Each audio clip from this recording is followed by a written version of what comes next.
Welcome to an iRealty tutorial. I'm your host, Chuck Marundi.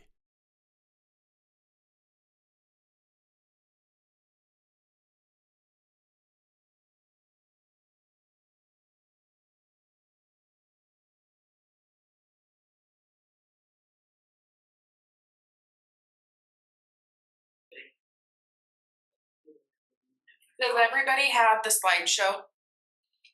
Yeah. Copy of it? Yes. No, I need one. Okay. Sorry, I'm still in yours. Did you already write on it? No.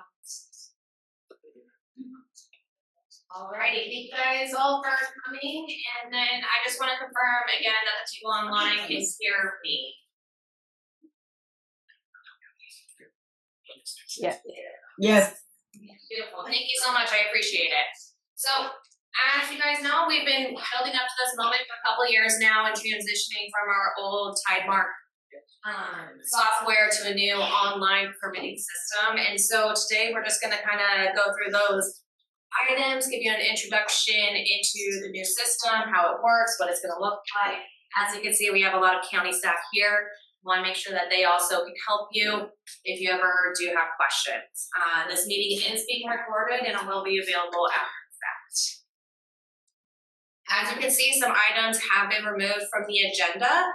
We just due to time constraints and some difficulties that we're having with the program, as that information becomes available, we will release it to the public as well.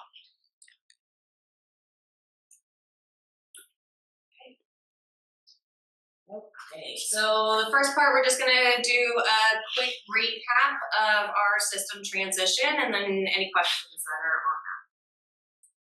Looks like somebody online raised their hand. M. Evans.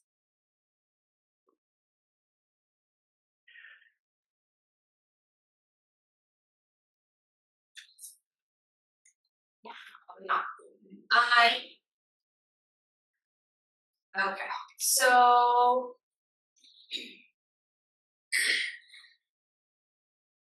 sorry, there's a lot more screens open on my computer. Okay, so transitioning from the old to the new system. So what's considered the old system, the system that you guys have had access to online through the CIS portal, and then the new system is the system that we're going through today. So we stopped doing comprehensive data entry on June 3rd into the old system, but we did not actually go live on our new system until June 12th. So there was this kind of weird medium phase that we all had to get through. In addition, new document uploads stopped in January, so I know people have been having issues getting permit documents, and so that is part of the reason. Any permit numbers that were assigned during that transition phase of June 3rd and 10th will no longer be valid. There is a list available on our website if you want to check if your permit has been affected. They will be uploaded into the new system and assigned a new number, and we will be communicating that with the contacts on the record to make sure people understand what their new permit numbers are. Also, any permits that were submitted before the March building code change that we're still waiting on structural calculations or energy calculations, and we're not a complete submittal, we're not entered into our old system. Therefore, they'll be entered into our new system once we receive the whole submittal, and they will be assigned new case numbers as well. And then, as you guys know, we closed for 3 days in June. That's when we internally went live on our new system, and public access to the system begins on Monday.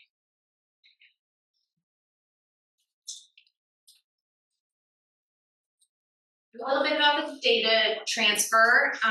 We had some issues from our old system to the new system, so some of the information that was in the old system is no longer going to be available. So any inspections or permit review sign-offs or progression of a permit is not going to be available until we manually update that information. All of the transferred fees from the old system are showing up as paid, regardless of whether or not they were actually paid. So this might cause some discrepancies on the permits, saying that $5,000 was paid when in reality it was only $3,000 paid. So if you have to use that information to provide it to a bank, know that it might be incorrect for any transferred permits. Also, if you see a $0 balance, it might not really be zero. So don't be surprised if we increase the balance of the fees once we revisit the permit. Linked records, sometimes people come in and they start with a building permit. They also apply for water, septic, drainage, and a road approach. Typically, we would link all those records together into one project. And there's some discrepancy in which of those linked records still remain in the new system. Now, we can still figure out which records go together. They just might not be showing as linked records in the new system. Documents that are being transferred from the old system are becoming available over time. At this point, we don't know when they will all be available. Right now, we're working on anything from 2021 to 2023, getting that uploaded, and then we'll be working our way backwards. And I do want to note that this is for active permits, so non-expired, non-final permits. And I wanted to make that point because if the permit is expired or final, then a lot of the information will not be updated. So the permit progression, the fees, and the contacts, while we still have that information and it is available, it just won't be able to be seen by the public. So in those circumstances, we would want to do a public records request if you needed that information. You will still be able to see that a permit does exist. And the status of it and the attributes of it, but like I said, the permit progression, the fees, and the contacts, that information won't be available to the public. Okay, I'm gonna pause here because I just want to make sure, are there any questions about the transition period? Yes. Just a quick stupid question. Is this at all for any contractors like me, or is it all about internal? Should I even be here? Oh, the whole third part, so, sorry. I Part just wanna one, make sure I'm not in a meeting that's for you guys and not for me. nope, we're about to walk into all that Oh, stuff, okay. how you access records, and then the third part's applying for permits, how they go through Okay, the that's fine. progression and everything, yep. I just don't wanna spend 2 hours. Well, it doesn't take a lot, so I just wanna make sure you have the time for a lot of it. So, does anybody else have any questions? Okay, let's keep going.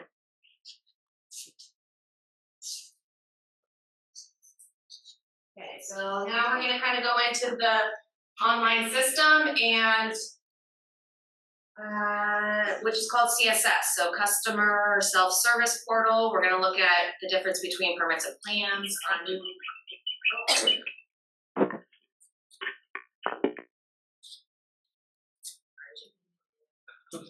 Might need somebody who's better than with Zoom than I.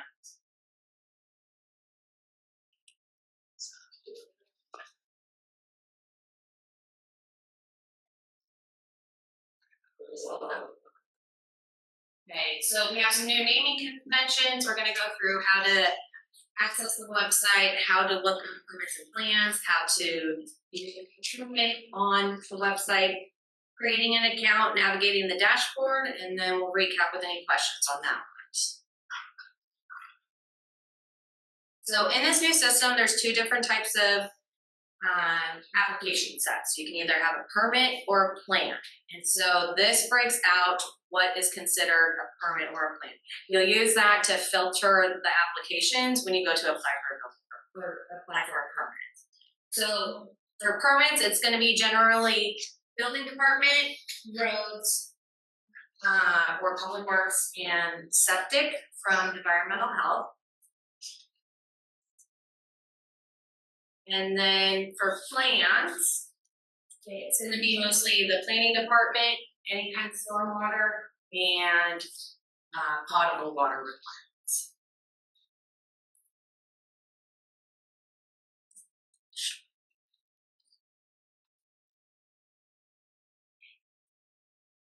Naming conventions. So again, this is pretty specific to building permits. For the historical records, we just had address cases, building permit cases, and fire life safety cases that had different designators at the beginning of the permit. And going forward, we have a bunch of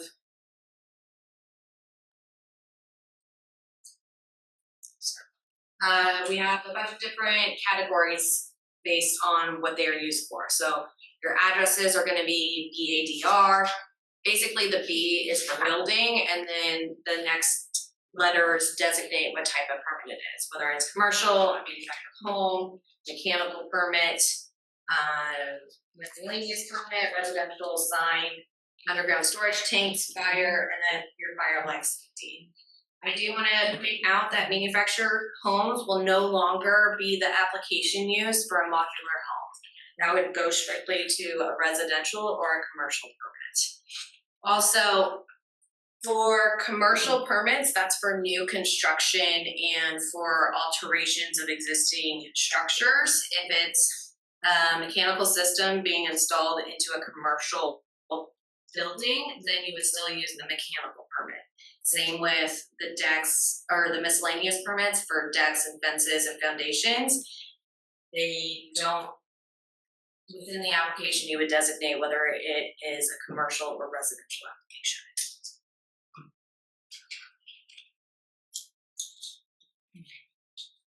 Accessing the new system, there's going to be 3 different ways through our website. So up here is kind of a screenshot of our current website. You would go to either departments, services, or how do I, and then there would be a link to the online permitting system. I've also provided the direct link for you to use. And then this is what the webpage looks like when you actually get into it.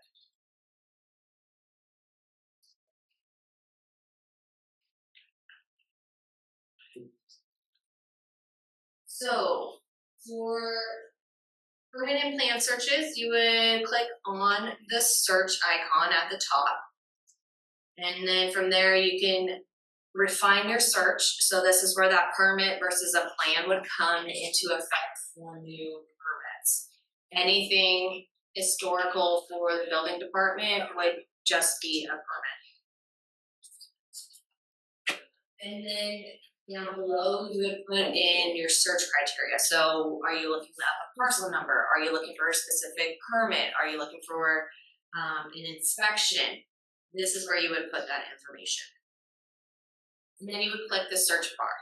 For some reason, if you hit the enter button, it doesn't actually search. So hit the little square. Once you get your results, you can filter them. So in this situation, I had searched for a parcel, and now I can refine it based on a permit, a plan, or inspections that are reported to the parcel. The old BPTs, you know, it's a historical building permit. The PRV, old pre-application permits. The search criteria that you use is going to be highlighted, and then you have some of the attributes to look at there. If you hit the export button, it'll export all the results to Excel, which is going to be great for realtors, so you can have a list of all the cases that are associated with that parcel. The globe button will open it up within the map. I want to be very clear that the maps in this system are not going to be nearly as accurate or comprehensive as the GIS maps that are available on our website. You know, it's always recommended that you go to the website and use the GIS maps. These are just kind of high-level maps, and they do have some detail, but it is always best to use the maps through the Clallam County website.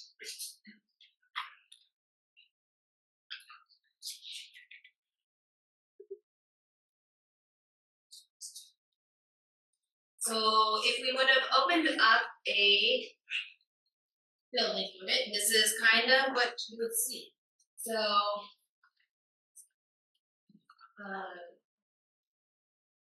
at the top, we have the permit details. So this is the high level stuff. What kind of permit it is? When was it final? A small description of what the status is, the application date, if it was expired, all of those kinds of attributes. This second section is how you would navigate between the different information for that. So the summary, high level again, location is gonna be the address and parcel information, fees that are paid, inspections that were done, attachments from corrects, the records, etc. The progress, this gives you a high level view at how far the permit has progressed through the workflow. And any fees that are outstanding would be down in the fees section. The workflow, this is a snapshot of where it is at right now. And available actions would be possibly inspections or deferred submittals that could be requested at that time. It's important to note here as well that some of the information is restricted to only authorized users. So if you are a contact associated with permit, then you would have access to new one.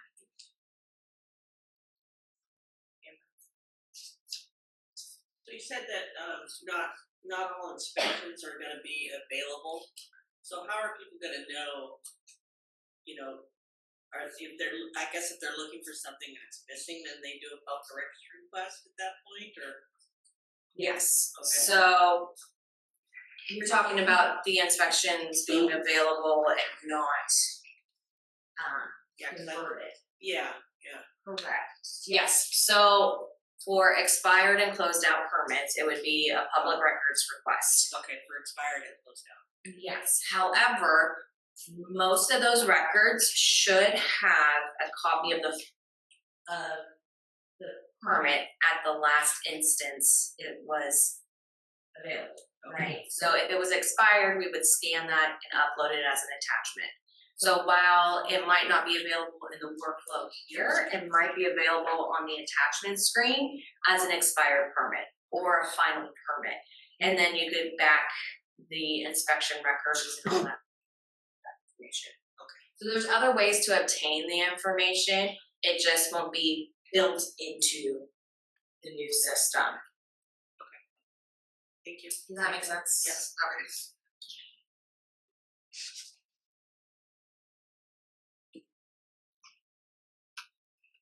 Okay, so this is the inspection screen up here. It has a list of each of the individual inspections, a description of what the inspection was, the status, whether it passed, whether it failed, whether it has to be re-inspected, the request date, the scheduled date, who the inspector was, and any actions that resulted from that. On the attachment screen, this is where you will be able to see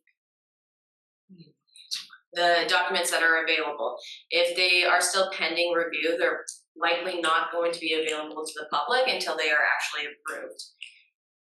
This is where you would find that final building permit, where you could see all the inspections or the expired permit, any correction notices, mechanical information, plot plans, all that kind of stuff would be available in the attachments.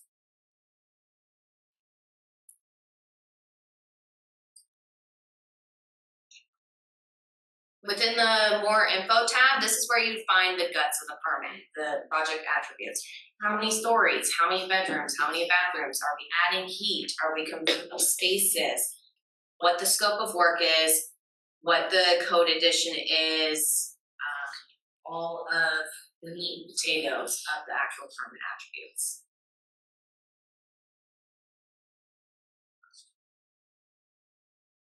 So that's the information that you would be able to see at a high level without actually logging into the system. So that the information that we just went over is available to any of the public without having to create an account, without having to be associated with the actual record itself.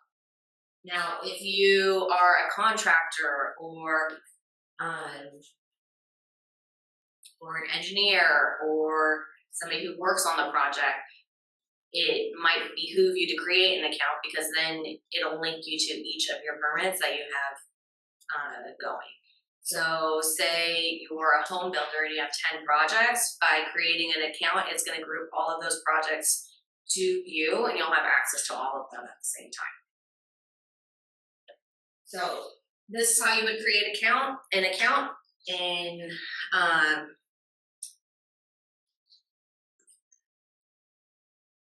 in the top corner, you would click on the login or register. It's going to redirect you for an authorization process. Down at the bottom, you click sign up, provide your information. It is very important that your email is what is linked to the permit. So whatever email you provided, if that email does not correlate, then it won't link you to the record. And then you would verify your email. We've all done this, right, with other accounts. Complete the registration. Registration. Add your additional contact information. Complete the additional fields. This is really important, especially for us to be able to get a hold of you. What is your best contact information? What do you want us to use as an address? So many times we're trying to get a hold of people and either their doesn't work or their address bounces back. We need ways to get a hold of people to provide you with information. So this is making sure this is up to date and accurate is very important. And then that's all you do to create an account. So do you guys have any questions about that section?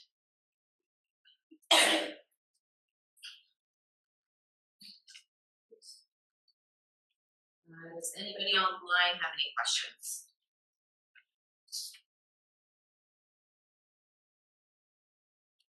Am I going too fast? Let's keep going then. Okay, so this is the permits and plans. We're gonna go through applying for the permit, what that looks like, what the review looks like, inspections, and any resources. Again, this is going to be focused mainly on building permits because they're the most comprehensive use of the new system and provide you the most. So here's a glossary of some terms that we're going to be using. So the first middle is a document or a collection of documents that is turned in that was not originally submitted with the application. There is a minimum $75 review fee for an enforcement. An example of this would be a press package that was not turned in at the original submittal. A hold can be used for multiple reasons. It's a requirement that's going to prevent you beyond a certain point of a permit. So water mitigation having to be obtained prior to issuing the building permit. The first middle that needs to be approved prior to framing. Special inspection that needs to be completed. If there's any pending applicant information, such as a missing site plan or need for additional information, and fees are going to give us from going forward. Special inspection is an inspection that is not done by the county. It's done by either a third-party service or your engineer or engineer of record.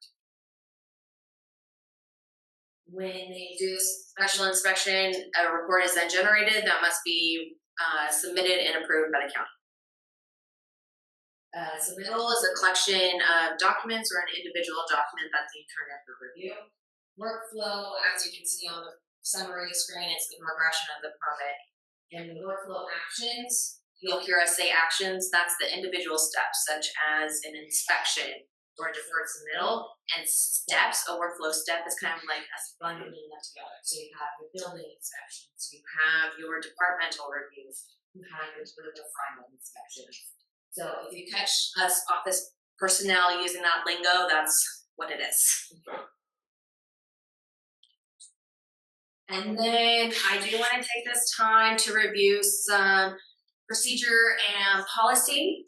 And most of it is just a reminder. There are a couple items designated with a star for new items, but I just want to make sure we're all on the same page. The system does a lot of the work automatically, such as sending fees and invoicing and that kind of stuff. And so we just want people to be aware. We want to be transparent, and this is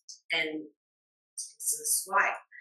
So submittals, paper is no longer going to be accepted in any form starting Monday for the building department. So any revisions that you have outstanding, presses and special inspections, all of that will need to be digitized and uploaded. Also, you no longer need to fill out an application, a separate application that's built into the program to where you can put that information. So there's just one less document that you have to fill out.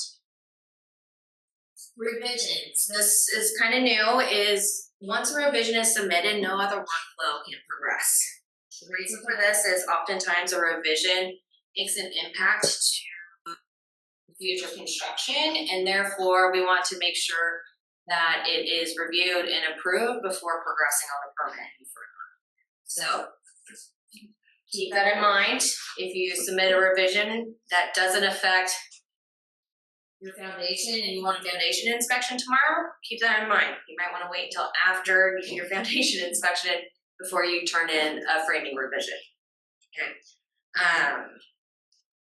Any revision has a minimum $75 review fee, and it's $75 per hour. Press review and deferred submittals are subject to the same fees as revisions. However, the reason for this is because that information should ideally be turned in with the application. Process need mechanical system be obtained and provided with the application. Anytime we have to go back and re-pull a permit to re-review, that's when you're going to get the revision fee. So trusses and deferred submittals are going to be subject to those fees.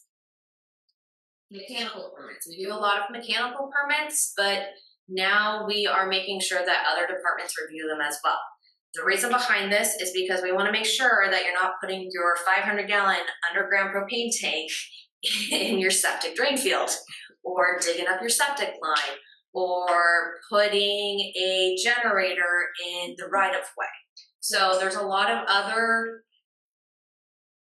departmental implications on a permit, and so we want to make sure that we catch things up front and not on the back end. So going forward, we would request that you expect at least a 2-week turnaround time for us to process these permits. And please note, we did have a code change in March, and we are, as everybody knows, behind on permits. And so we appreciate your patience and understanding and knowing that sometimes it's just going to take us a little bit longer to process.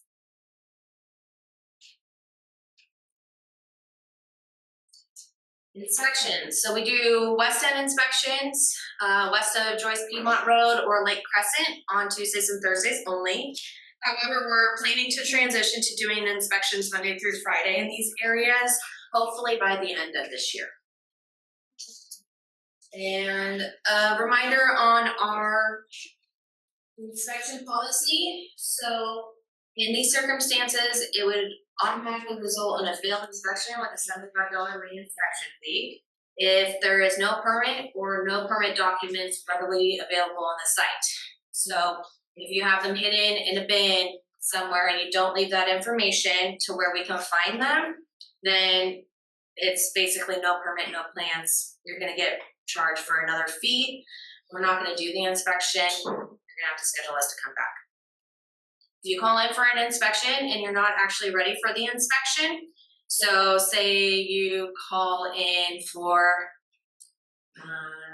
a rebar inspection, but you're still tying rebar. You're obviously not ready for it. We're not gonna hang around. We're gonna come back another time and it's gonna be an automatic fail.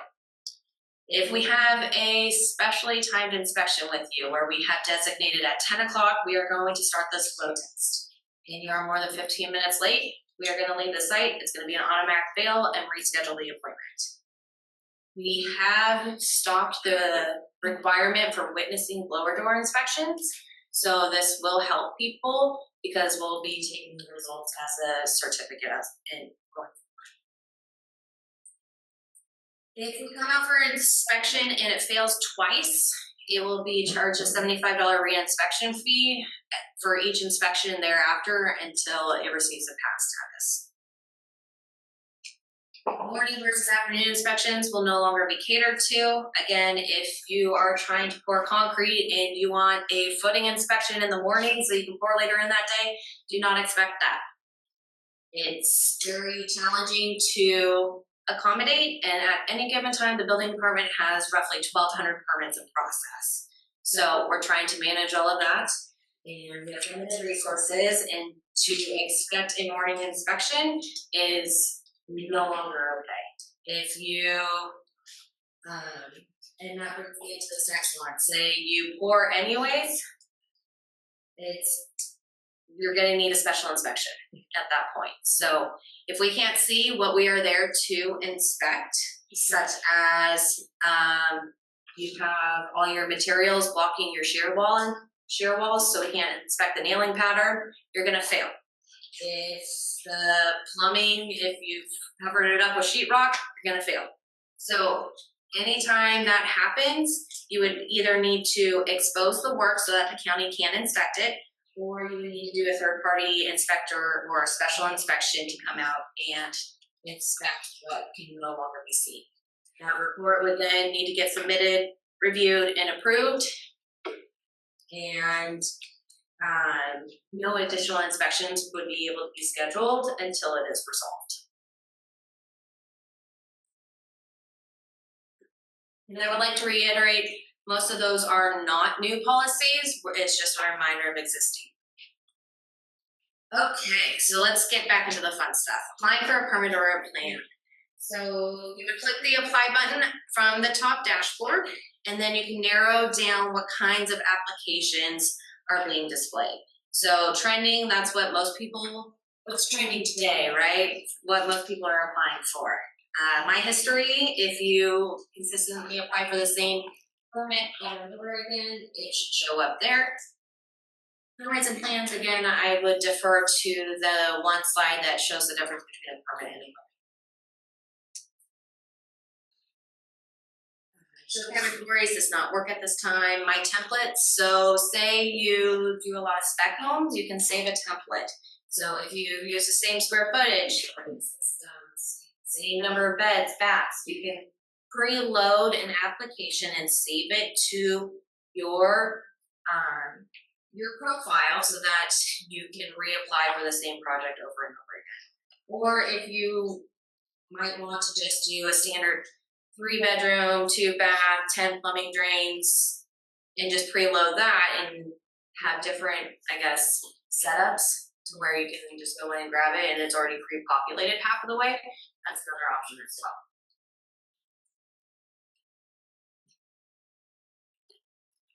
So once you find the correct application, you would then click the apply button on the side. And the first thing you have to do is add a location. So when you click the add the location, this is what the map looks like, and it will open it up. So as you can see, it's quite more challenging to understand than the GIS maps. Again, we're going to defer to the GIS maps for most things, but this is just kind of it's a map that we have to have in the system. Let's just put it out.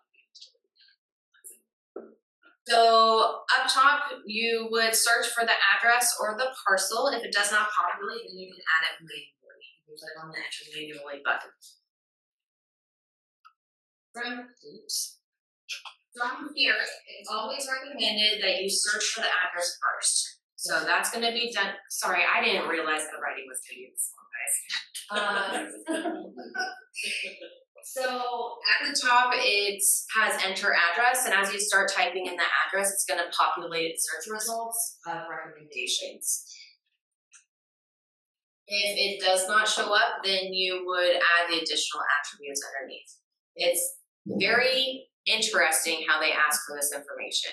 So in address line 1, you would put the house numbers, right? So in this case, it's 141. The pre-direction, that's going to be your northeast, southwest. Address line 2 is actually the street name. After that, the street type is the designator. So if it's a road, avenue, that's where that would go. Post direction, again, northeast, southwest, northwest, all that. Unit or suite. So if it's unit B, that information would go there. city, state, postal code standard stuff, right?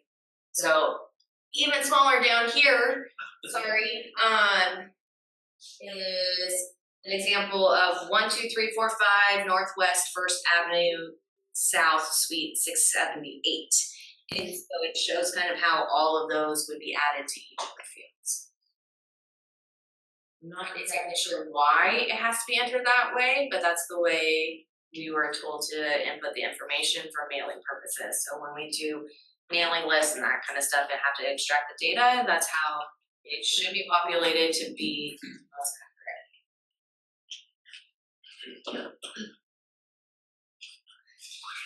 If the project is, so I received a question, what if the project does not have an address yet? Then you would skip the location screen. You can try and put in the parcel and hopefully the parcel will exist in the system. Sorry, you can link it to that. If you find that a parcel number is not existing in the system, we would ask that you reach out to us directly so we can work on getting it added. Unfortunately, this links directly to GIS and we're a little behind on our updates. So newly created parcel numbers, Lisa, I see you there, right? So anything with land divisions and that kind of stuff, or lot combinations, those kinds of projects, we're gonna need to know about those parcel numbers so that we can manually add them into the system so that they are. Who do we contact? I'm sorry. Who do we contact for that? The department in which you work with typically. What about addresses that have changed? Do they go off the new address or the old address? So we would prefer that you use the new address. But again, this is kind of like the information hasn't been updated into the system. So right now, any addresses established prior to 2021 are not going to be available. And then if there's multiple addresses on a parcel, typically only one address is loaded as the main parcel as the address, and then you would have to manually add each address after that. Sorry.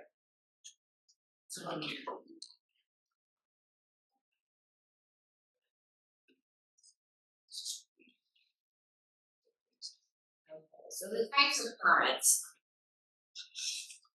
So for most building permits, a type will have to be designated depending on the main type of permit of it. So commercial, the type available are a commercial permit, which again would be for like new construction, alterations, change of uses, tenant improvements, and then you have your wireless communication facilities. We now have mechanical permits separated, so that's your HVAC, your miscellaneous, propane, solar panels, wood burning appliances. And miscellaneous, these are for these specific types of permits. If it is new construction with one of these items, then you would use the regular commercial or residential application. But if it is specifically just a deck, just a fence, just a foundation repair, those kinds of things would fall into that miscellaneous category. Underground storage tanks, new placement, removal, and decommissioning. Fire, we have 4 types of fire permits available. If it's a fire alarm, fire construction permit, operational activity, or suppression and sprinkler permits. And then again, I would refer back to the permits versus plans for a full list of the types of permits that are available. The description area does not need to be entered. And then you would just click next. And we would move on to contents. Why does it ask for description?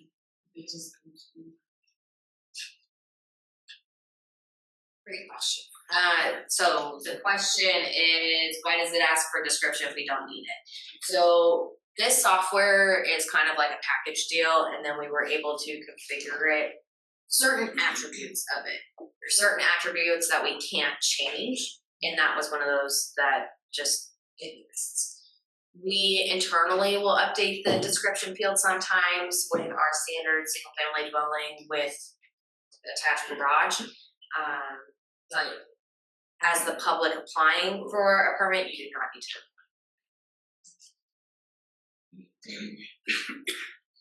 Depending on the permit type, there will be different contacts that are required. As you can see, the required ones are noted with the required field. And in this situation on the right, you can either have a contractor or an owner builder, but you have to have one of those. So if you're the owner and the owner builder, you would put yourself in as both. That way it meets both of these requirements.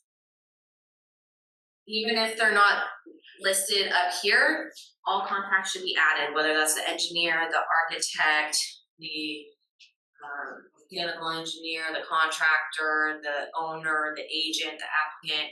All the contacts need to be associated with the project. And by clicking on the select type, you can see the other types of contacts that are available. When it comes to contacts, we are trying to keep the system as clean as possible. That way, if you are doing 10 projects, you are linked to all 10 projects. And how we do that is with a contact card. So it is always best practice to search for a contact first to make sure we keep everybody clean. There are ways that we can go back and consolidate contacts, but it's easier just to do it from the beginning. So you would want to search for whoever the contact is that you're looking for. As we get further into this process, more and more contacts will be preloaded. So this list will be constantly changing. Also, don't forget to check for other spellings of names. Just because you think it's spelled one way, it might have gotten mistyped, or you just try a couple of different versions, and sometimes less is more. So for Clallam, instead of spelling out Clallam, I might have done C-L-A-L and seeing what the results are there, just to get more search results. You can star them as a favorite. So if you use the same engineer every single time, or you use the same contractor every time, you can star them as a favorite. That way they're readily available when you apply. And then you would just add whoever the contact is to the record. If you do star them as a favorite, they show up in your favorites list. Now for contractors, we do have to have your L&I certificate information, your contractor's license. That information is entered in this certificate. And what it's gonna do is every time you're added to a record or it's processed, before it's issued, it's going to check and make sure that your contractor license is still valid. And it's going to work directly with Department of Labor and Industries to gather that information. So if you're up to date with L&I, then you'll be up to date with your system. And so you would click to add the certificate, you would add the type. Type is going to be the state certification, and then your L&I number, not the UBI, but the actual license number.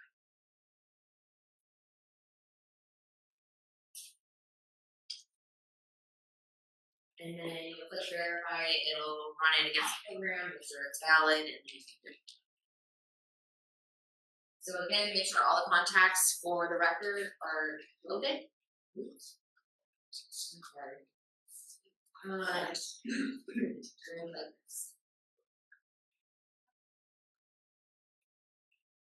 More information again, we're back to the meat and the potatoes of the project. So here you tell us all about the project, general description, your scope of work, the existing attributes, the future attributes.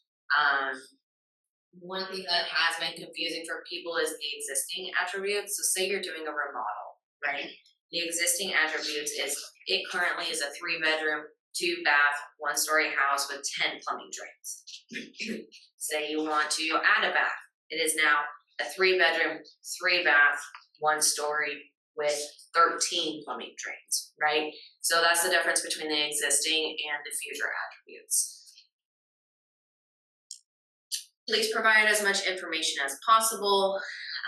Required fields are noted with the asterisk sign. There are some boxes that are labeled as staff use only. Those just show up as grayed out for you guys, so don't worry about those. If we find that the application is incomplete and missing information, we might just deny it and send it back to you to redo. So please fill it out completely.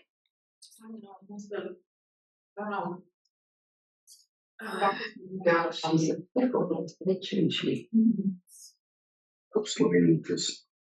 Sounds like somebody please needs to mute their microphone.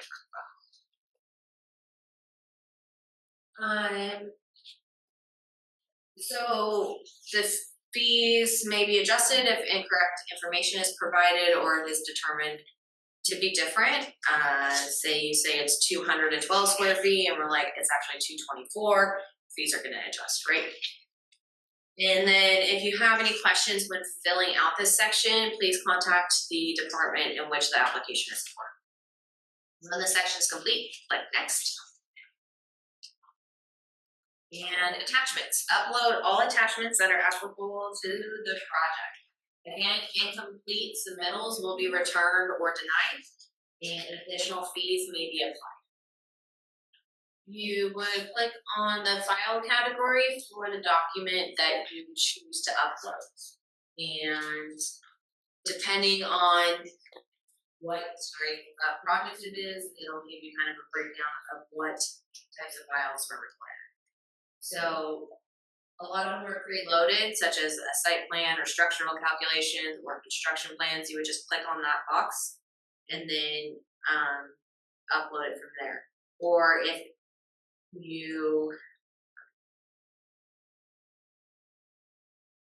it's not there, you can select a type and then upload the document.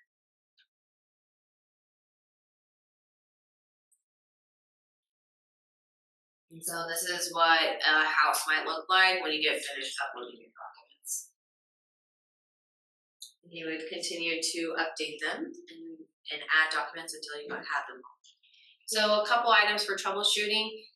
Each file can only be added once. So if your construction plans also have your site plan, you're gonna need to separate the site plan from the construction plans because it's not gonna allow you to upload the construction plans as both your site plan and construction plans. Does that make sense?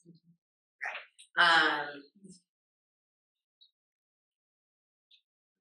You will also see that there's a lot more categories, especially for the energy credit stuff. So please upload your documents appropriately, whether they're a certificate of product ratings or if they're a specification sheet or your system sizing versus your energy code worksheet, right? They all need to be uploaded as separate documents. The other thing is that you'll want to make sure that it's a supported file type, and which changes based on what type of file or what type document it is. So the file types are going to be listed based on the type of document that's being uploaded. One thing that you will find is like Word documents, if you're responding to a plan review letter, need to be scanned and saved as a PDF.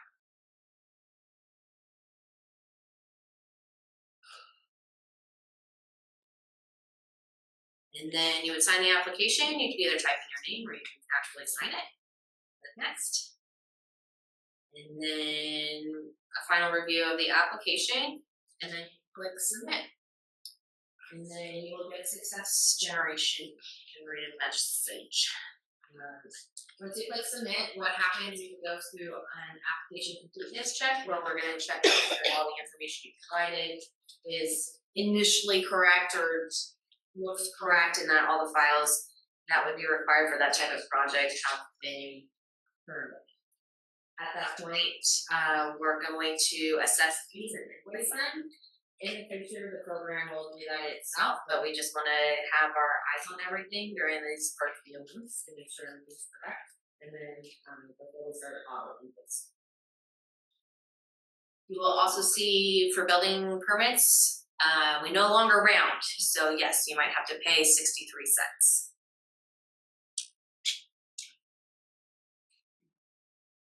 Navigating the dashboard. So once you have an account, you will have a dashboard. And so it's kind of like an overall of all things that you have going on.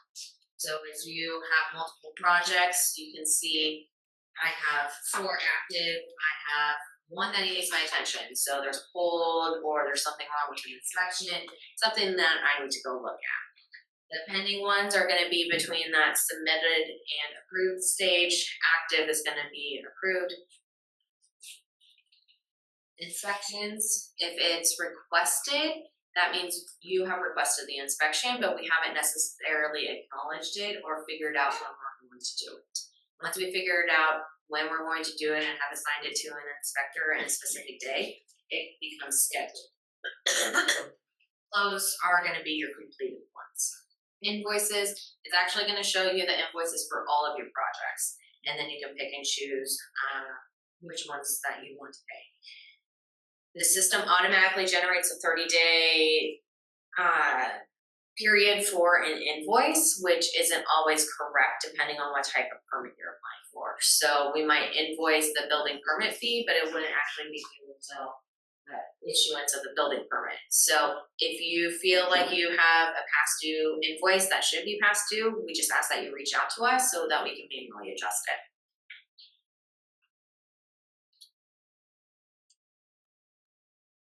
Then if you want to view all of your permits, you can click that button. It's going to give them in a list. And then you can select on which one you want to work on. Again, we already kind of looked at this. You have the overview, the different tabs, the progression. Here you can see that there's fees actually due this time.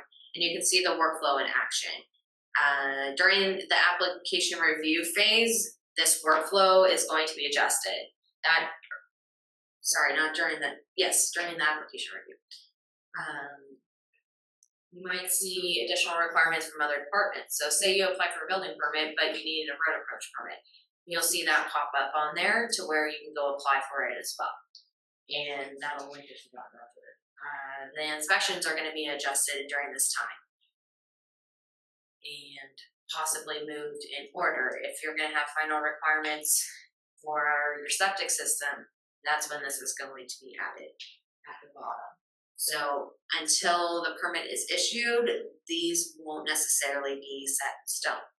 Also, anytime you turn in a revision, the workflow might have to be adjusted as well if there's additional inspections, that kind of stuff. And then as you progress through the workflow and inspections and reviews are completed, you'll see them turn green if they're good, blue if they're in progress, red if they failed, purple if it's a partial pass, and then the progression meter will change. Available actions, this is what you are able to do. So you will find that, say you want to schedule a framing inspection, but your truss review deferred submittal hasn't been approved yet. Your framing inspection will not show up as an available action. This program will limit you from scheduling inspections that it doesn't think you're ready for based on other requirements being open. So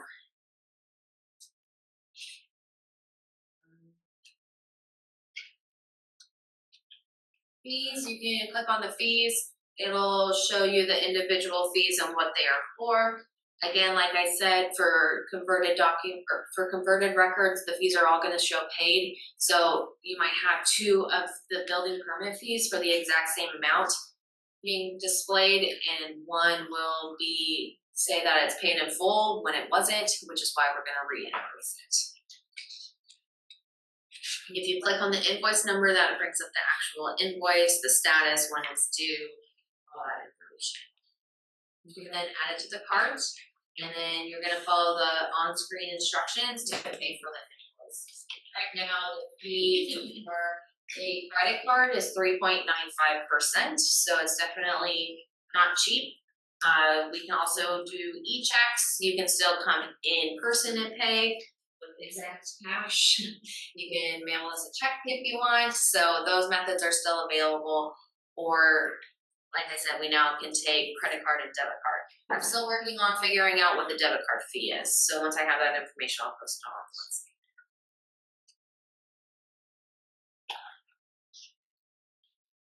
Can I ask you a question about this page? Sure. It shows that available actions, unpaid fees, $17.95, $11.62. Those fees were associated with the the confirmed initial application. Is that correct?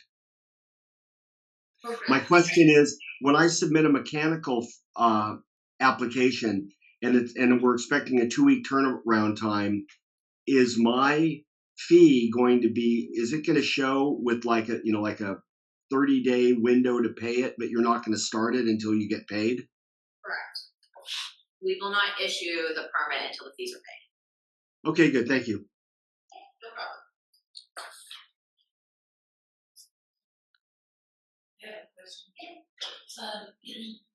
For submitting your documents, your plan to are there size requirements still for drawing sheets? They just need to be the scale, right? And to a scale that we can read. And we'll talk about this later. Even though the records are digitized during the application process, they will still need to be provided as hard copies on site for the inspectors in color. So that way any markups can be seen in color. Yeah. So, I mean, you don't want a 50 by 50 inch document that you can't find a printer for, right? But other than that, the size requirements, we're going to be using Bluebeam to be doing our reviews, so you can zoom in and alter them and all that kind of stuff. So to us, as long as it's to scale, it's not going to really be an issue, but it does need to meet that 1/4 to 1 scale when it's printed in the field. And you can see PDF, if you need color, you can have color on it. Absolutely.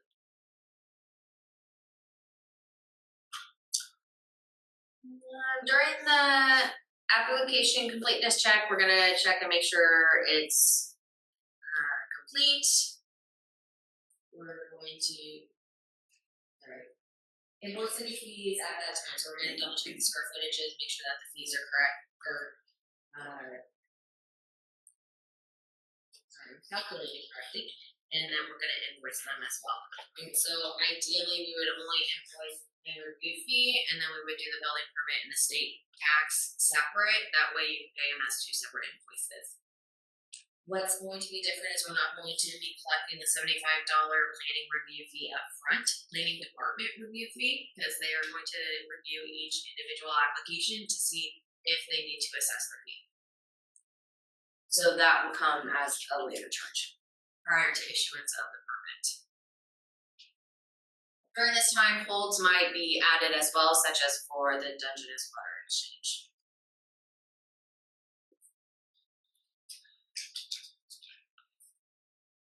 Now, during the building department review, it's gonna shoot out to all the other departments. So it's gonna go to public works, it's gonna go to environmental health, it's gonna go to planning, and they're all gonna review the set of documents that you've provided as well. And so I have a quick question. Say when you submit it, it calculates the fees for you, correct? yes. And then say you pay either by check or whatever, and then you guys review it and see that the counts were off or that we were off. Do you still review it, or do you put it on hold until the remaining is paid? So say we receive an application and you have provided square footages, we're gonna check to make sure that kind of makes sense from a high level perspective. At that point, we're gonna invoice the fees. The plan review fees must be paid up front before we're gonna put it in queue to be reviewed. Now, during plan review, if we find that the square footages were incorrect, then we will re-invoice based on the revised fees. Any remaining fees would have to be paid prior to us issuing the billing. Okay, and do we get notifications like via email for this, or do we have to like log in and constantly check? So when we create an invoice, it's going to automatically send it out, and you'll get an invoice from, I think it's EPL at Clallam County. And Perfect. so we have what we call billing contacts, and if you're a billing contact, we typically do it as the owner and the contractor. Then it would go to whoever is listed as. Thank you. How is the fee determined? Is it based on the construction cost, or is it based on size of the? It's the same way that we've always done it. So it's going to be based on square footages if it's new construction, or a rebuild, or a change of use. If it's a remodel, then it's going to be based on the value of the project. If it's a mechanical, it's based on the value. If it's a miscellaneous, depending on what type it is. So like a fence, that would be based on the cost of the project. But if it's a deck, that's going to be based on the square footage. What do you need to confirm the cost of the project? How is that? Per se, So this is not, I'm sorry, somebody's whistling. Yeah.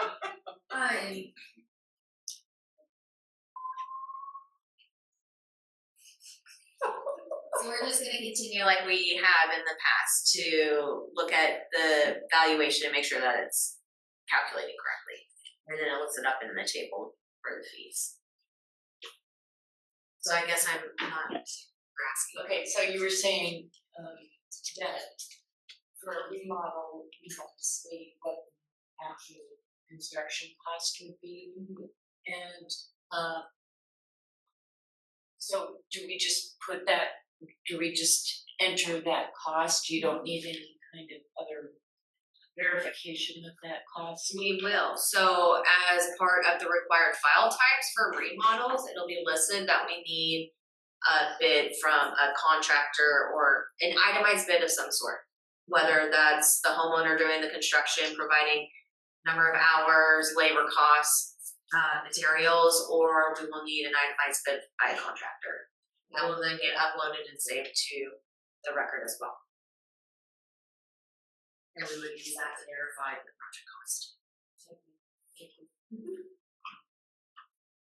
Okay, so building permit application department reviews. Like I said, it's gonna get sent out to all the different departments.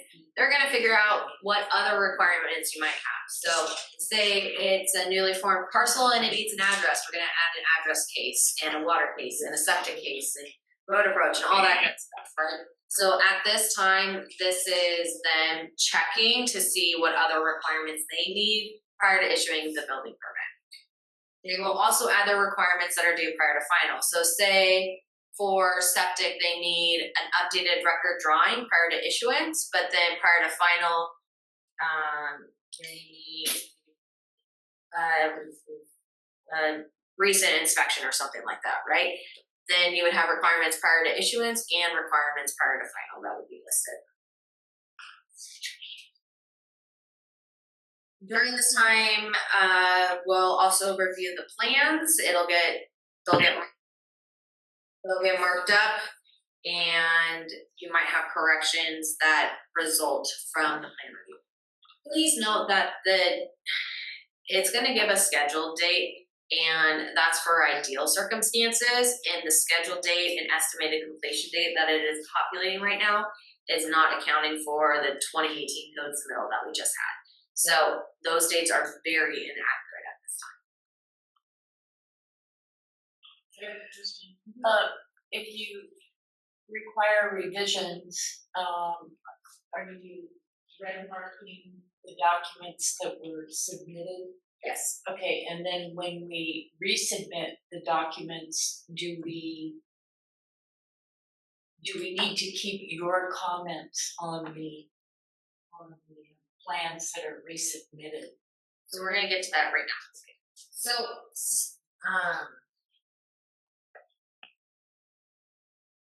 sorry, we're gonna get to it in just a moment, okay? So this is again the adding of an address that's required, or they need a stormwater plan. It becomes available as an action. That way you can just click on the button and fill out. Once they're submitted, they're gonna assign.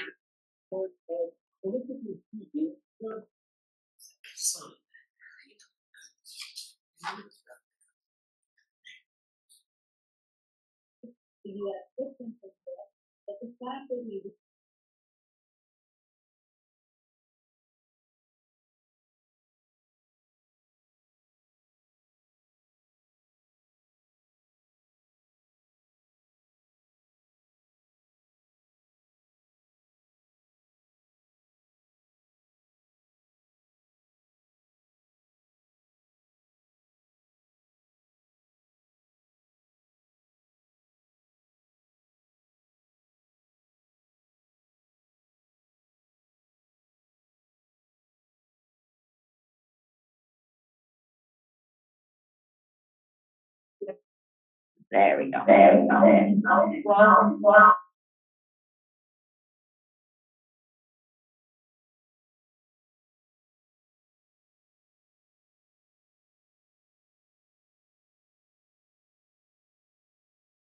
confirm that you can hear me online?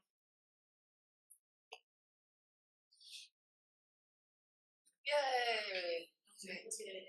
There we go. Okay, thank you. Sorry, we're having some technical difficulties.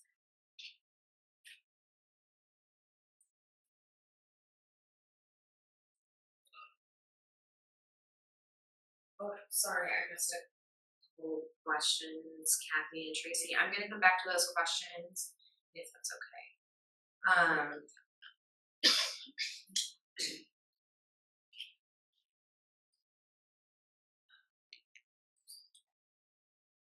There was a question about during the application phase if you can save permit application. I believe the answer to that is yes. I have not tested that, but I believe the answer is yes. So you can save it and come back to it.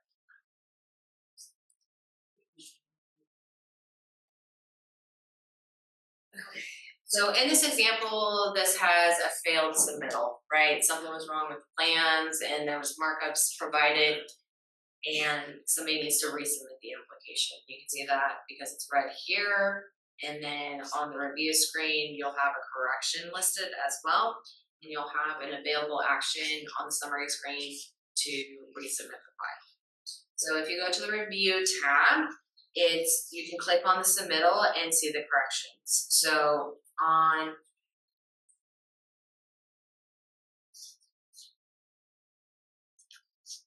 this one in the attachment screen, it's going to give you an option to resubmit the file and to view the markups. Not all of the markups are going to be listed. For some reason, it only catches certain things. So if we highlight something or put a bubble around it, for some reason it doesn't capture those markups. This things like text.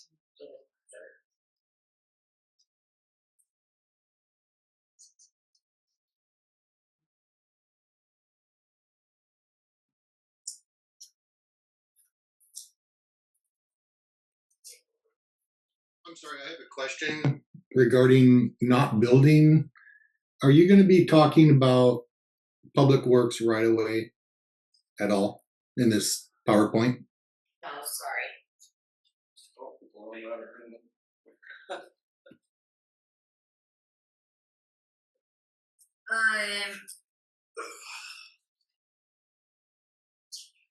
So then for the resubmit files, if you click on the resubmit button, it'll give you information about as to what revisions were needed, and then you can respond to those comments and the corrections within the file itself.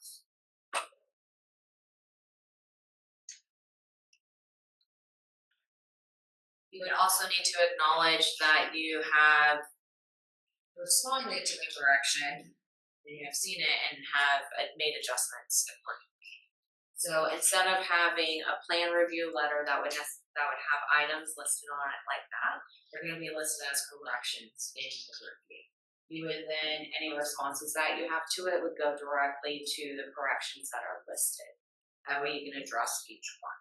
So then, no, you don't have to put our notes on the plans going forward because we'll have a list of those corrections and we will check them off in our system as they are resolved.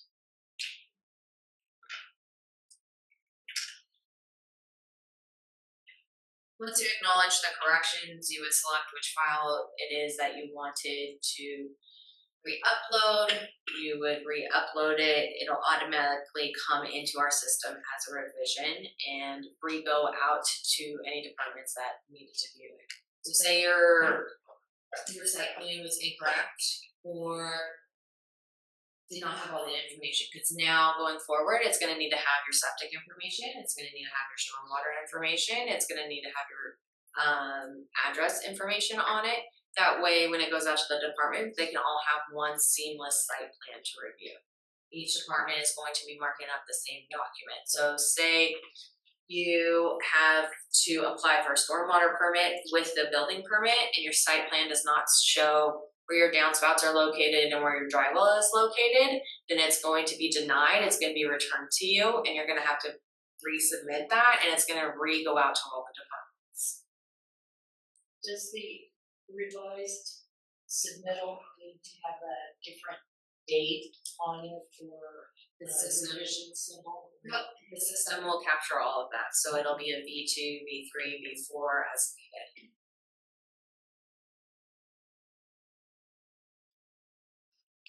So once all the reviews have been approved, then it will switch to green. The original submittal will always show as red. But down here you can see that it did pass, and that's why it was green. Sometimes there has to be many iterations of a plan, and so it'll just keep adding in new versions. But do note that some fees might apply for additional reviews that are submitted. The next part in the process would be to confirm creation requirements are met. And at that point, any remaining fees would need to be paid prior to us issuing the building permit. Other items that might need to be addressed at that time are holds and other department requirements, whether that's, septic, water, drainage, those kind of items, or a hold such as water leak.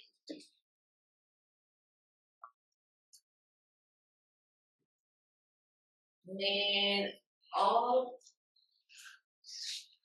the requirements have been met, we would then issue the building permit. And the hard copy permit, along with all of the attachments, would then need to be printed in color and available on site for the inspector. Again, if you don't have those documents on site, it is an on-call deal. If additional documents are submitted throughout the process, such as special inspection, those also need to be printed throughout the process. So some of you have already experienced. That last thing, we didn't understand you. Sorry, if additional documents are submitted, such as a special inspection report or a deferred submittal, once those are approved as well, they would need to get printed and available on site.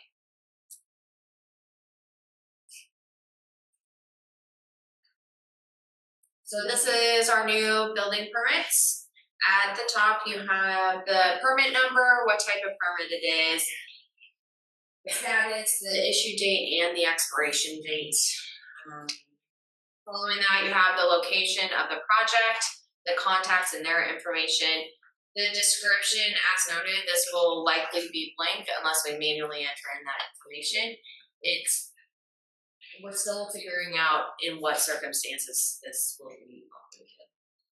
The valuation and the square footages will always be blank because the way that we have them broken out so that we can calculate fees does not fit into the program. So that portion will always be blank. Then you have your fees and then your payments. You have your inspection information and a list of the inspections. This is not how we will be tracking the inspections. The inspection tracking will be done on what is called an inspection. And then depending on how big the project is, the additional will come after that. And this is that meat and potatoes of the permit. So the actual valuation of the project, actual square footages, the number of bedrooms or bathrooms. All that information is in both of this on the permit.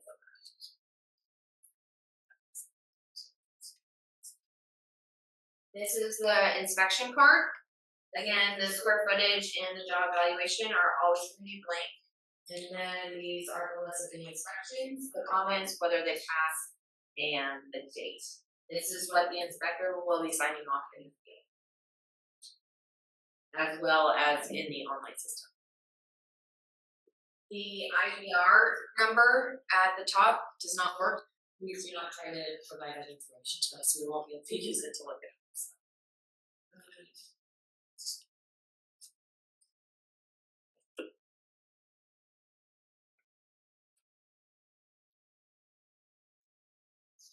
Requesting inspections, how you would do that online is if they show up as an available action, you would request the inspection, or you can go to the inspection screen and select which ones that you want to request an inspection on.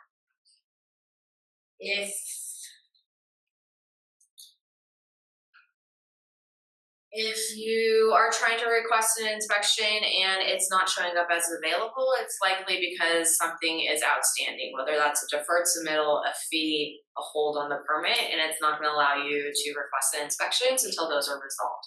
If you have questions specifically as to why you can't request a certain inspection, please give us a call and walk through. Note that for older permits that were entered into the other system, you have to call in on the inspection line for at least the first inspection. That gives us an opportunity to load the workflow to where you can request inspections on the online system going forward. But that initial, starting, June 11th, for each permit, you have to at least call in for the first inspection.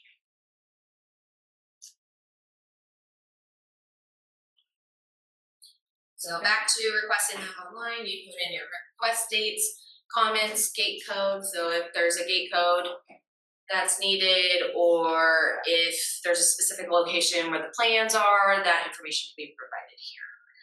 You can use the same date when you're requesting multiple inspections. So sometimes, especially with the final inspection, you'll actually want to do 5 inspections at the same time. So you can use that and copy it down to all of them and request them all at the same time. Once it's submitted, you'll get a notification saying that we go.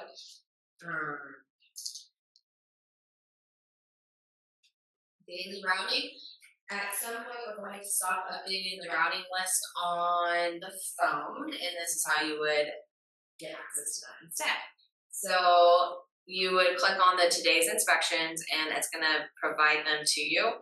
You can sort them in order. It's going to tell who the inspector is and what the types of inspections are.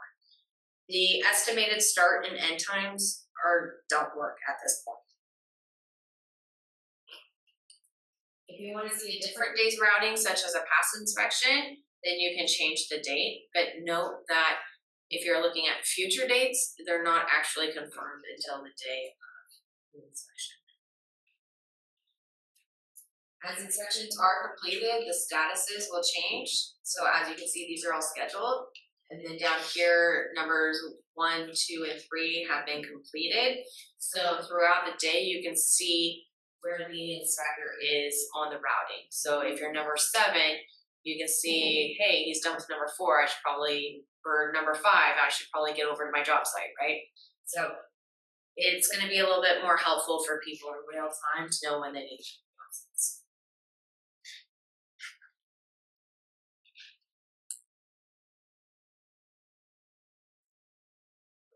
Inspection results can be seen from the summary screen, or if you click on the inspection itself. If a reinspection is required, it'll be shown as an available action to reschedule the inspection. Again, if you have a failed inspection, it's always going to show up as red even once you pass it, because it'll generate a new inspection for the past one. And then again, these are just the reminding of the policies and procedures.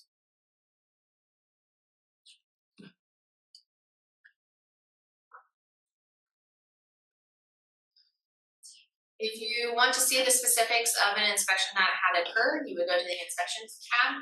You would click on View Inspection, and then you could see the information within the inspection itself, such as checklist items that passed or failed,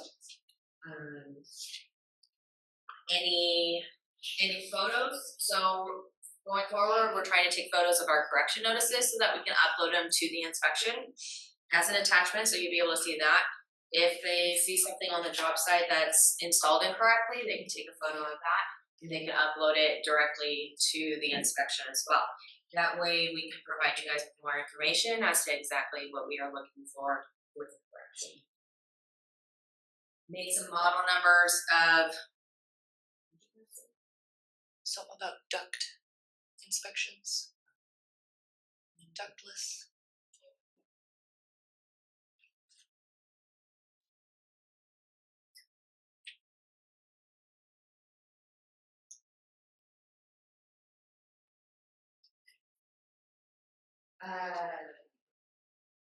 Sorry. Yeah, great. So makes and models, VIN numbers, that kind of stuff, such as for manufactured homes, we're going to be taking photos of that. That way we would have a record of it. Same with mechanical systems and other certain circumstances. There was a question about whether there's a preference for inspectors for online requests versus phone. We would request, our preference is going to be online, that you're requesting online. It auto generates in our system rather than us having to move. As for, and then there's a question about ductless heat pump systems. Will field inspections now include interior inspection? And I'm going to have to defer that question to the inspector. So Kathy, if you want to give us a call, we can talk about that specifically.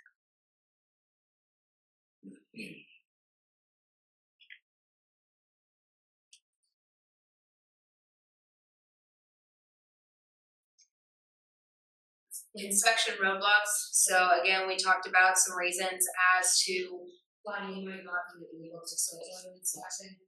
Biggest one's going to be fees. If there's unpaid fees, then you're not going to be able to schedule. If there's a revision submitted, that's going to halt all progress of the permit. A deferred submittal, if you haven't turned in your special inspection for your rebar, then we're not going to let you pour, right? So, oh, sorry, that was the special inspections, and then the deferred submittals. At some point, it stops the workflow, such as trusses.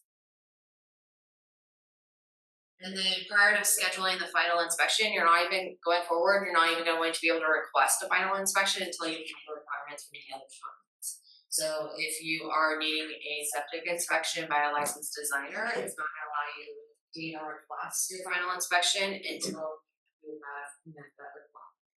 Or if you need to turn in your drywall photos, or you need your road approach finals. So what this is going to do is send you directly to those departments to get those requirements met prior to coming to the building department.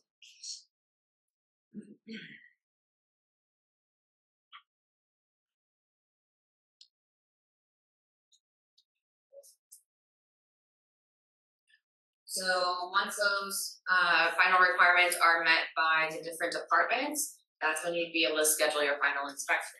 And how you can see whatever, there's a lot of inspections that can be requested with the final. So your heating and chimney clearance, your fireplace, your mechanical equipment, anything that has to do with the certificate, such as the ceiling and the floors. Your blower door test is going to be part of the WSEC compliance inspection to make sure that you meet the requirements of that. And so this is a great time when you use that checkbox to use the same request date for all of your final inspections.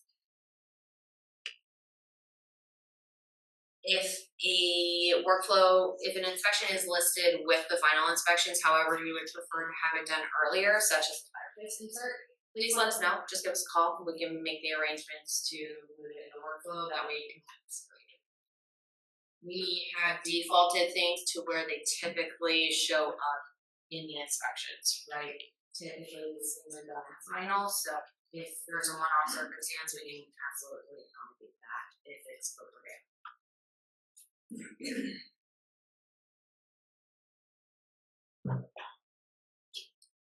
And then this is just some resources. So yes, we're moving to an online system, but we pride ourselves on being available to the public, both in person, on phone, and email. So, you know, we are trying to get through this big slew of permits, but we are doing our best to be available. So as you guys have seen, we have reduced our hours temporarily to 9 a.m. to 3:30 p.m. So we have protected time to really focus on processing the paperwork that we have in-house. And then you can always reach us by phone. Inspections and the routing can continue to be requested through the phone line until further notice. At some point we will be removing that, but going forward right now we are maintaining it. Types of building permits, such as like the miscellaneous ones, can be seen on our website and the requirements as well. So that is always a great resource to figure out which type of permit that you need. If a record or a document is needed and not readily available online, please use a public records request. That way it can be located. And then I know some people it's going to be challenging for printing and scanning, especially because you still have to print after the fact once the permit is issued. And so we just wanted to provide you with a couple of resources for that. I did call like the Port Angeles Library. They can do up to legal size paper, but their scanning is free. And then with a library card, you get a $2.50 credit. So just know that there are additional resources out there for your knowledge.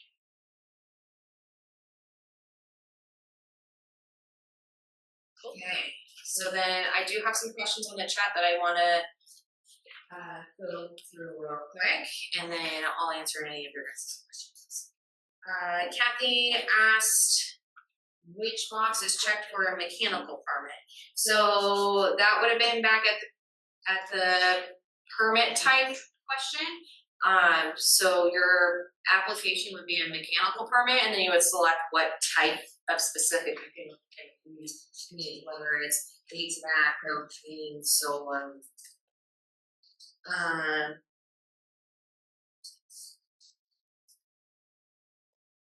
I will make this slideshow available for everybody after the fact, so that you can get a copy of it. As well as a recording of this meeting will be available.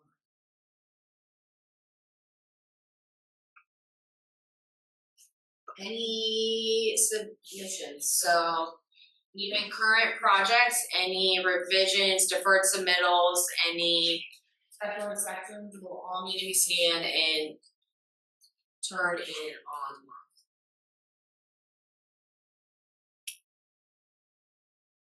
One recommendation Monday is to go in and create an account with your email address and make sure that all your permits are linking to you appropriately. That way, if one is not, that way we can fix it and make sure that you can see all of your permits. So if when we go in and make an account, is there like somewhere that says, you know, if you type in the parcel, it'll bring up everything that's already been submitted? Yes, so that was the first part, where in CSS in the top search bar, you don't even have to be logged in. You can type in a parcel number and see all. Perfect. Thank you.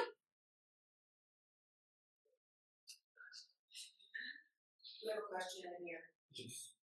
Yeah, since the final permit drawings on the site need to be in color, does that mean the drawings that we submit also be in color? Absolutely. Cool. And then, Some people like it that way because they're easier to read. yeah, exactly. I'm going to defer to our plans examiners on which colors they would prefer not to use, because there's certain colors. Yeah, like your comments are often in red, so Yes. we avoid. And I believe there are certain colors for different, or would you prefer them in black and white?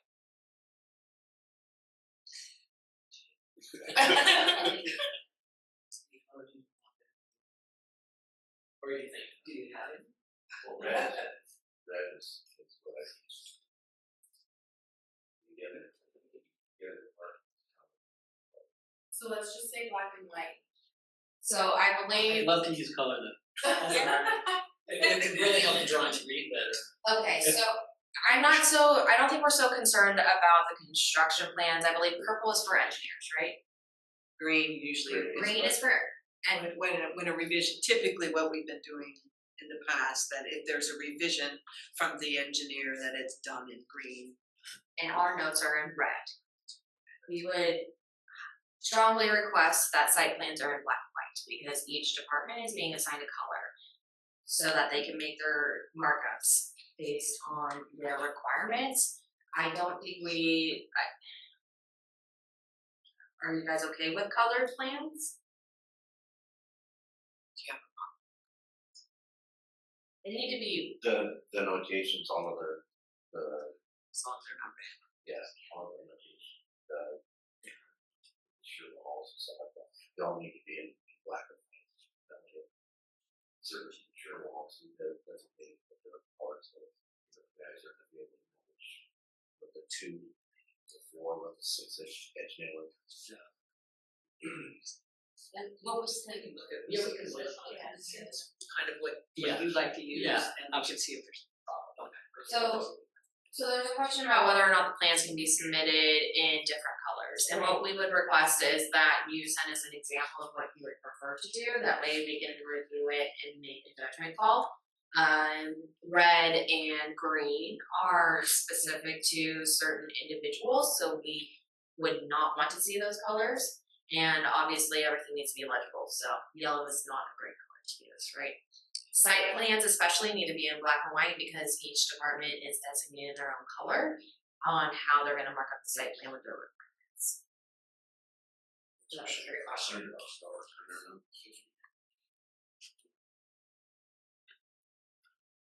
I got one more question. Just confirming what somebody else asked. So the site plan now can be any size, it doesn't have to be 11 by 17. Yes. But it needs to be submitted as a separate file from the rest of the drawings. Correct. The building, let me rephrase. Building department does not mind if it is on a different size than 11 by 17, because we will no longer be printing it out. You will have to check the other departments if they're so. Okay, and so they're not here to give an answer on that? Yeah. Okay. No, that's 11 by 17, I mean, because you typically do everything in 20 part D. typically 24 by 36, so it's a pain to have to shrink it down and still be to scale on 11 by 17, so I would love it if we could do the same site plan for both departments. I think building would be okay with the 24 by 36 because we can zoom it in and out and we're only going to be viewing it online. I don't know if the other departments are still using paper and printing it out and taking it in the field. My understanding is they will not be, but we often use 24 by 36 and shrink it down for our uses anyways, so. It's cheaper to print a small sheets. For sure. Yeah. But is it okay to just take the 24 by 36 and shrink it to 11 by 17 so the scale will be off? That's okay. Well, I think we want to set it in a scale, because that's what planning and then. Well, your planning may have. We prefer the documents to be to scale.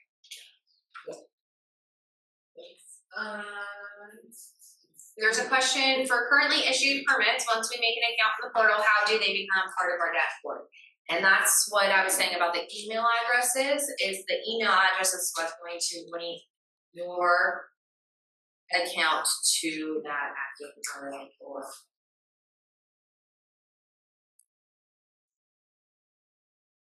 There's a question, will permit applications be processed prior to payment? And for the building department, we require payment of the plan review fees up front, but the building permit fees, the planning department fees, and the state building code tax are due prior to issuance of the permit. Yes, you can pay online. It's actually probably going to be easier for a lot of people to pay online. Just know that there are associated fees when using a debit card and a credit card. Again, the credit card rate is 3.95. I'm unsure about the debit card, but I have a note to go ahead and provide that information once I can get it.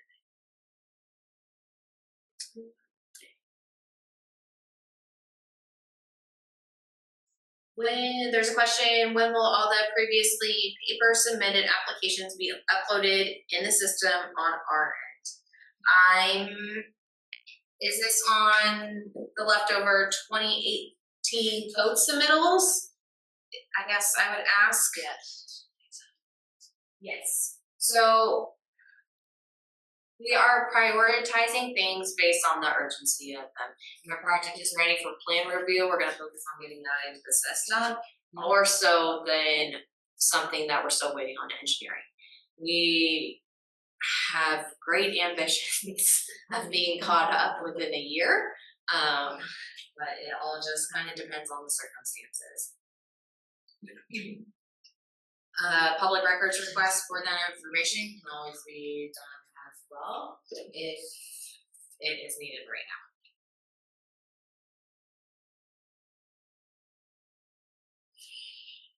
Okay, it was said earlier that anything submitted after an initial full permit submittal would be charged a $75 fee. What about permits that have been reviewed, ready to issue, but are just waiting on the Washington Water Trust for the local irrigation certificate to be issued? That then gets recorded with the county, and then we want a copy for our records. Would they be charged a fee to submit that? And the answer to that is no. So the only time the fee is charged is if it's a revision or a deferred submittal, so something that could have already been submitted at the initial application. So what we're trying to do is get away from the piecemeal that people bring us, right? They bring us most of the plan, but maybe it doesn't have the deck, or maybe it doesn't have these different attributes, right? Or you haven't gotten your mechanical systems figured out. What we're trying to do is refrain from that and get all the information up front. Trust can be obtained by the trust provider, including the stamped engineering ones up front. I know it is important. So that information can be provided up front. It's those situations that would deem a $75 charge. Water mitigation, prior to issue, addresses, what other stuff? Anything what other things might be?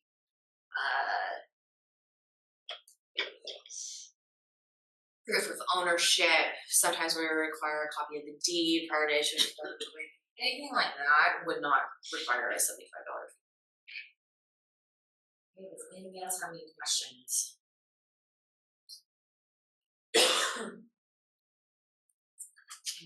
Okay, I know there's a lot of information, so I appreciate you guys. Thank you for coming today. If you do have questions, feel free to reach out. And hopefully we'll be able to have this uploaded soon. We'll see you back to you Friday. Happy Friday. Have a great weekend. Thank you. Yeah, turn off the find out they figured out the license or engineer system. So they talked about that.